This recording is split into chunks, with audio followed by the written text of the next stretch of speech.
Emilio, Kai Montinola. With fans here. Hi, Kai. We got Harvey Bautista. Hi, Harvs. Is Harvs here? Okay, hi, Harvs. Okay, there's Sir Raymond Bagaching. I have to say, I love what you're wearing, Sir Raymond. You have to know, I have high standards, ha? Ang ganda ng kasuotan niya, Sir Raymond. Okay, Sir Joel Torres in the house. Sir JT Uno. We got Miss Janice de Belen. Okay. Very beautiful. Miss Lorna Tolentino is in the house as well. Good evening, Miss LT. So beautiful. May Estrada. Of course, ang pagbabalik serye ni May. Okay, and of course we got the leading man of our series, the stars of Roja, Kyle Echari and Donnie Pangilinan. Good evening, everyone. Before we get started, maybe a quick rundown of highs and lows for everyone right here. Okay, let's start with you, Direk. Sige. Hi, good evening. Thanks. Salamat sa pagpunta ninyo at sa pagsuporta sa amin. Thank you. Medyo nililito lang po ako, Direk, kung sino si Uno talaga eh. Either si Sir Joe Torre or Direk. Sorry. Sir Nathan. You want to say hi? Can we give him a mic over there? Okay. Magandang gabi po sa lahat. Maraming salamat po sa pagpunta and for spending your Friday night with us. I hope you enjoyed the sneak peek of Roja kanina. Sneak peek? Nabitin kami. Okay. Emilio! Hello sa lahat ng mga kapamilya. Maraming salamat sa suporta po sa Roja. Sana po na-enjoy nyo. Maraming salamat po. Thanks, Emilio. Kai? Same din naman po. Sana nagustuhan niyo yung sneak peek pa lang yun. So, sana panoorin niyo po. Thank you so much. Is this Kai's first serie after MMK? We have a question regarding that later on. But before we move on to the other cast members, Direk, this is what we watched earlier sa mga nagtatanong online. We had the world premiere, the red carpet premiere of Roja, kanina lang. First 3 episodes lang po ba yung napagpunan? Yes, 3 episodes pa lang. 3 episodes pa lang. Puro exposition pa lang to establishing ng relationship, syempre ng character. Nakakabitin, grabe. Kaya abangan niyo po in 2 weeks, mapapanood po natin. Starting November 21 on Netflix, yes, Roja. Netflix. Okay, thank you, Direk. Harvey. Hello, ayun po, thank you for coming. I hope you guys enjoyed yung sneak peek ng first 3 episodes ng Roja. And syempre, like, yung sinabi ni Kai, mas marami pang mangyayari sa show, so please support. Thanks, Harvs. Mr. Roja, Sir Raymond. Po, marami pong salamat. Nandito kayo kasama namin. Ma-experience first hand sa screen ng Roja. Ang pinaghirapan po ng bawat isa sa amin. And we're very proud to be together as co-workers, co-actors, and also family. Salamat po for joining us. It seems like it's a happy bunch, you know, in the taping set. Oh, you have no idea. Oh my God. Sir, I think I do. Ang dami kong naririnig na kwento patungkol doon. And the happiness, the enjoyment is led by this person whom I'm about to call, Sir Joel Torre. Sir Joel. Mr. Happiness. Mr. Happiness. Thank you very much for coming. Sabi nga ni Director, 3 kinds of editing. One is for the cinema, meron for the TV, and there's one for Netflix. So you'll find out a lot more about Roja. And about the happiness, syempre, everyday. Happy kami because we work so hard, but then we party harder. Yan. I think we need to make another, the making of Roja after. The aftermath, di ba? Masaya yan. Ibang behind the scene. Miss Janice. It's nice to see familiar faces. Thank you for being here. Thank you. Miss LT. Maraming salamat sa panonood ninyo sa Roja, for taking your time, of course, para mapanood. And sana ho, nag-enjoy kayo at patuloy niyo itong panoorin pa hanggang matapos. Maraming salamat. Umpisa pa lang, ang daming twists. Kaagad-agad, di ba? How about you, Pre? Pre. Gusto mong mag-hi, Pre? Magandang gabi po sa inyong lahat. Unang-una po gusto ko lang pong pasalamat. Buong pamilya ko po nandito ngayon, lalo na yung lola ko. Kinaya niya pumunta dito, so nandito po sila. At gusto ko lang din po magpasalamat sa lahat ng boss po namin sa ABS-CBN. At sa My Loves na nandito po. At sa lahat po ng mga press and media po para supportahan po ang aming show. Maraming salamat po. Welcome back to the acting world. Thank you po, Kuya Robby. Now let's have the stars of Roja Echari Papi. Mr. Tony Ferrer. Tony Montana kasi. Tony Montana, okay. Kulang na lang puting pantalon eh. Okay. Pandolo ka na ni Don.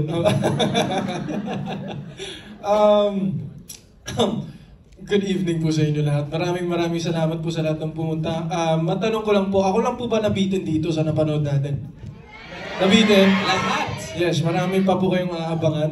Sa totoo lang, nung pinapanood namin ito, sabi, oo nga pala, nakunan natin yun, no? Uy, nangyari pala yun, no? Marami pa talaga mangyayari. So, hopefully, subaybayan niyo po kami. We have a lot more episodes to come. That's only 3. And yeah, super excited for you guys to see what else we worked on. Maraming salamat po. Maraming salamat for saying yes to this big project. And of course, Sir Tony Pangilinan. First of all, Kuya Robs, maraming salamat Thank sa you, Kuya Robby. Alam mo, nagiging legit na tong press ko tsaka media ko na to kasi Robby Domingo nag-host. So maraming salamat. And then, I just want to say thank you to everyone here. It's really a huge opportunity and blessing for everyone here. Kasi nakita naman natin kung gaano kalaki yung production na to. And like Tito Joel said, we've worked really hard for you guys to see what you have now in front of you. So maraming salamat po sa lahat ng press. Sobrang laki pa ng tulong ninyo. And of course, our supporters over here. Thank you guys so much.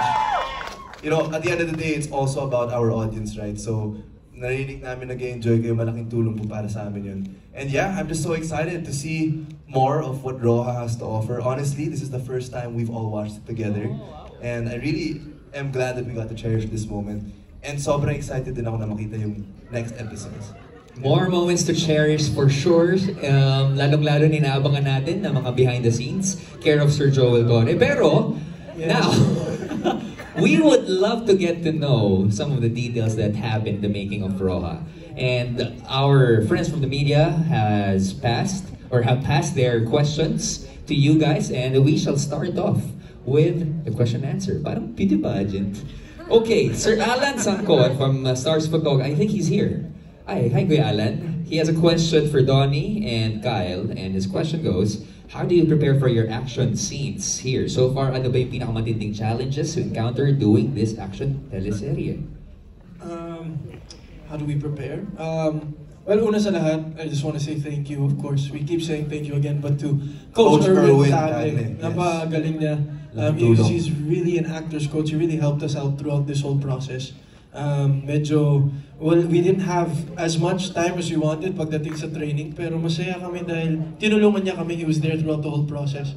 I feel like towards your question po na how did we prepare, marami po kami mga training days.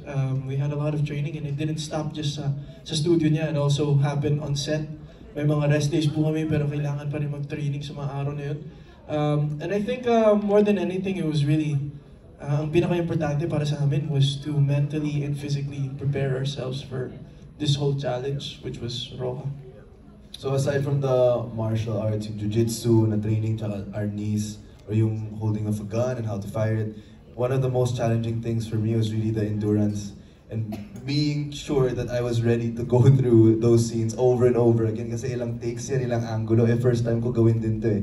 I think Kyle has some action scenes already na shoot niya before. Pero ako kasi first time ko talaga na gumawa ng serye na yun talaga yung focus. So I really had to make sure na my body was prepared and it really took a lot. Kasi hindi biro yung minsan mako-call ka tapos di mo alam ganun pala kalaki yung action scene. So you really have to make sure that you're not running out of breath and you're ready for the next scene. Tsaka yun, kasi katulad ng sinabi ni Direk, si Direk Raymond kanina na palaging tension yung hinahanap. And prone to injury.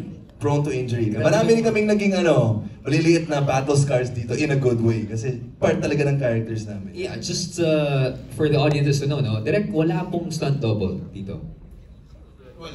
Wala. Sila mismo talaga gumagawa ng mga... Meron naman may mga parts lang na... Si Iggy Boy daw eh. May kailangan is Iggy Boy here rin? Oh, dumaritso sa party si Iggy Boy. 90% sila yung nag-perform talaga. And kung may stunts man, special shot. Super like, special. For example, yung mga drone shots na hindi na makailangan ng artista talaga. So, better double. Grabe yung effort na ginagawa nila. And I have to say, ang ganda nung Dreamscape synergy. We have seen the mentoring with Sir Coco Martin and also Jay Cuenca. Ang galing ng mentoring. Now, he has a question, si Sir Alan, for Mai. The question is, this is your comeback acting project. Okay, congratulations, Mai. Saan ka pinaka-excited sa paggawa ng action teleserye na ito? And memorable experiences behind the scenes mo sa paggawa nito? Sobrang, ano yung pinaka-excited? Pinaka-excited po talaga ako yung mga action scenes po. Kasi sobrang fan talaga ako ng mga action movies at matagal ko na po talagang pinapangarap yung action po na role. Kaya po yung enough po na time to learn po my craft po sa acting ay sobrang perfect timing po kasi nung binigay po nila sa akin ito, feel ko talaga ito yung handa ako talaga na may apply ko po ano yung natutunan ko po sa acting. At ang binigay pa sa akin, thank you po Dreamscape, Netflix at ABS-CBN kasi matagal ko na talaga siyang pinapangarap. Kaya thank you sa oportunidad nito. Sana po ay abangan niyo po ang aking mga action skills. Okay. Pre, relax. Kasi hindi pa pinapakita eh. Pero, the best. Okay. Ang dami naman nakuha doon, Mai. Maraming salamat, pre. Thank you, pre. But congratulations. Dreams do come true. Yes and po. thank you for saying yes to this project as well. Ako naman. Yes po. Okay. Thank you, Mai. Questions from social media directed now to Miss LT. May scene ka dito na sinasabunutan at sinasampal siya si Presuman. How was doing that scene with her and kamusta na makatrabaho siya ulit? Actually, sila nag-request na tutuhanin. Si Yasi po? Yeah, si Yasi nag-request. Sabi niya sa akin, Tita, please, matawag na sa akin. Please, talaga saktan mo ako. Wow! Ayaw niya sabihin kasi, Hindi ako nag-request. syempre humble si Hindi ako nag-request. Siya ang nag-request. Ako hindi nag-request. Hindi ka nag-request. Pero damay sa Hindi sinabi. Nasaktan tuloy. Pero at least nakuha yung totoong emosyon. Yeah, but last time you worked with Yasi was? Ang Provinciano, yes. Ito ang pabalik, Dreamscape, ang galing. Miss Janice de Belen, nakwento ni Kyle sa isang interview kung gaano kayo naging close in shooting this series or taping this series. Kamusta yung bond nyo ngayon and how is it working with him? Actually, initially, I was scared because Kyle is 22. Mali ba niya kung sino ako? Naman niya ako kilala. Everyone knows who you are. I see him in parties and he's always nice enough to greet me. Pero syempre, when you're working together, iba eh. I didn't know if I would connect to him. I didn't know if I would have to make so much effort just to be able to connect to him. Kasi yung relationship namin dito, syempre, dapat close. Dapat may, yung super close. So, yun yung initial fear ko. But in fairness to him, he was the one who really made an effort. Kita ramdam mo siya. Oo, diba? Tsaka parang baby ko na to. So, pagka umaga, pag nakikita ko yan, kiss. Kiss. Automatic na. Oo, mapagbigay naman. So cute. Hanggang ngayon, nag-translate to. Ang cute.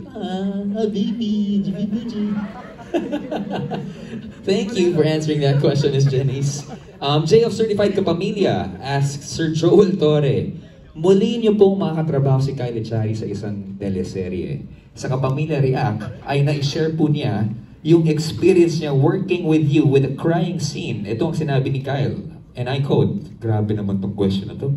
Sobra akong kinilig noong araw na yon kasi sinabihan ako ni Tito Joel pagkatapos ng eksena, ang galing naman pala ni Moises Ang galing pala ng anak ko Simula no, Tito Joel always makes sure that I know what he's proud of me. Can you share with us kung ano po yung nakita nyo kay Kyle bilang aktor at ano po yung sa tingin nyo ang kaya pa niyang i-accomplish? Pang MMK pala yung question na ito. Kaya nga baka iiyak ako dito. Kaya nga. The seriousness, the thing, ang focus niya, at saka yung commitment. No? It's all about commitment. and the consistency. Sabi ko nga kay Kyle, hindi to sprint dun sa Pamilya Sagrado. We were running a marathon. We were doing a teleserye, hindi yung pang madalian lang. We were on for 6 months, was it though? Yes. So tuloy-tuloy, so wag kang bibitaw. And he did, and he won the Best Actor. And it had nothing to do with it. But we worked hard together. And dito, medyo wala kaming masyadong eksena. But I can see these guys, they're very serious about it. Which I really like among the young actors who had the same attitude, the same sa trabaho. So it's very promising na we're leaving it to the next generation. Kami medyo parelax-relax na lang eh.